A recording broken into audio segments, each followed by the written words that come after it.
CPIM സംസ്ഥാന സമിതിയിൽ ഉൾപ്പെടുത്താത്തതിലും വീണാ ജോർജിനെ പ്രത്യേക ക്ഷണിതാവാക്കിയതിലുമുള്ള അതൃപ്തി ആവർത്തിക്കുകയാണ് എ പത്മകുമാർ. നേതൃത്വത്തിനെതിരെ രൂക്ഷ വിമർശനവുമായാണ് പത്മകുമാർ ഇന്ന് മാധ്യമങ്ങൾക്ക് മുന്നിലെത്തിയത്. എന്റെ 52 വർഷത്തെ പ്രവർത്തനത്തിന് വിലയില്ലേ എന്ന് ചോദിക്കുന്ന പത്മകുമാർ അച്ചടക്ക നടപടി ഭയക്കുന്നില്ലെന്നും പറയുന്നു. അതേസമയം അനുനയ നീക്കവുമായി പത്തനംതിട്ട ജില്ലാ സെക്രട്ടറി രാജു എബ്രഹാം പത്മകുമാറിന്റെ വീട്ടിലെത്തി. എന്തുകൊണ്ടാണ് അങ്ങനെ ഒരു പോസ്റ്റ് ഇടാനിടയായ സാഹചര്യം, അതാണ് പാർട്ടി പരിശോധിക്കുന്നത്. മന്ത്രിമാർക്ക് പറയാനുള്ള കാര്യങ്ങൾ അത് പറയാനുള്ള ഒരു വേദിയാണ് സംസ്ഥാന സമിതി. കൊല്ലത്ത് പാർട്ടി പൂരത്തിന് കൊടിയേറിയപ്പോൾ സംസ്ഥാന കമ്മിറ്റിയിലേക്ക് സ്ഥാനക്കയറ്റം പത്മകുമാർ പ്രതീക്ഷിച്ചിരുന്നു. പക്ഷേ പുറത്തുവന്ന ലിസ്റ്റിൽ പത്മകുമാർ ഇടം പിടിച്ചില്ല. പകരം വീണാ ജോർജിനെ ക്ഷണിതാവായി ഉൾപ്പെടുത്തുകയും ചെയ്തു.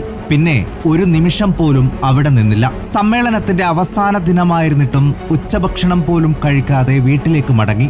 ഉള്ളിലെ അമർഷവും വേദനയും ആദ്യം പങ്കുവച്ചത് ഫേസ്ബുക്കിലൂടെ. വിഷാദത്തോടെ കാറിൽ താടിക്ക് കൈവച്ചിരിക്കുന്ന ചിത്രത്തിന് താഴെ ഇങ്ങനെ കുറിച്ചു: ചതിവ്, വഞ്ചന, അവഹേളനം, 52 വർഷത്തെ ബാക്കി പത്രം, ലാൽസലാം. നിമിഷങ്ങൾക്കുള്ളിൽ പോസ്റ്റ് ചർച്ചയായി. മാധ്യമങ്ങൾക്ക് മുന്നിലും നിലപാടാവർത്തിച്ച പത്മകുമാർ പിന്നീട് അത് പിൻവലിച്ചു. എന്നാൽ കാര്യങ്ങൾ അവിടെ അവസാനിച്ചില്ല. പാർട്ടിക്കെതിരെ പോരാടാൻ ഉറച്ചു തന്നെയാണ് പത്മകുമാർ ഇറങ്ങിയിരിക്കുന്നത് എന്ന് വ്യക്തം. എന്റെ 52 വർഷത്തേക്കാൾ വലുതാണോ വീണാ ജോർജിന്റെ 9 വർഷങ്ങൾ എന്ന് ചോദിക്കുകയാണ് പത്മകുമാർ. 42 വർഷമായി പാർട്ടി ജില്ലാ കമ്മിറ്റിയിൽ വന്നിട്ട് ഇതുവരെ എനിക്കെതിരായിട്ട് വലിയ നടപടിയൊന്നും പാർട്ടി എടുത്തിട്ടില്ല.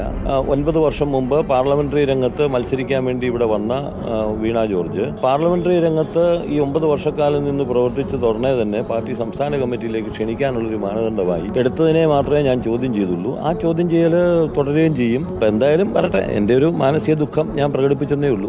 75 വയസ്സിലാണ് പാർട്ടിയിലെ റിട്ടയർമെന്റ്.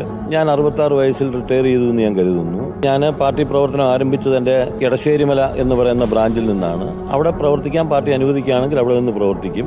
കാര്യങ്ങൾ കൈവിട്ടു പോകുന്നു എന്ന് മനസ്സിലായതോടെ CPIM പത്തനംതിട്ട ജില്ലാ സെക്രട്ടറി രാജു എബ്രഹാം പത്മകുമാറിന്റെ വീട്ടിലെത്തി. പിന്നെ അടച്ചിട്ട മുറിയിൽ ഏറെ നേരം ചർച്ച. സംസ്ഥാന നേതൃത്വത്തിന്റെ സഹായത്തോടെ വിഷയം പരിശോധിക്കുമെന്നാണ് ജില്ലാ സെക്രട്ടറി പറയുന്നത്. ഇതുമായി ബന്ധപ്പെട്ട പ്രശ്നങ്ങൾ അത് സംഘടനാപരമായി പരിശോധിക്കേണ്ട പ്രശ്നങ്ങളാണ്. സംസ്ഥാന നേതൃത്വത്തിന്റെ സാന്നിധ്യത്തിൽ അവരുടെ സഹായത്തോടുകൂടി ചർച്ച ചെയ്ത് പരിഹരിക്കേണ്ട ഒരു സംഘടനാ പ്രശ്നമാണ് ഉണ്ടായിരിക്കുന്നത്. അത് സംഘടനാപരമായിട്ട് മാത്രമേ പാർട്ടിക്ക് ചർച്ച ചെയ്യാനും തീരുമാനമെടുക്കാനും കഴിയുകയുള്ളൂ. പരസ്യമായി പാർട്ടിയെ ചോദ്യം ചെയ്ത പത്മകുമാറിനെ നേതൃത്വം എങ്ങനെ കൈകാര്യം ചെയ്യും എന്നാണ് ഇനി അറിയാനുള്ളത്. അച്ചടക്ക നടപടിയാണ് പാർട്ടി കരുതി വച്ചിരിക്കുന്നതെങ്കിൽ പത്മകുമാറിന്റെ അടുത്ത നീക്കം എന്ത് എന്നതും ആകാംക്ഷ ഉയർത്തുന്നു. News desk reporter.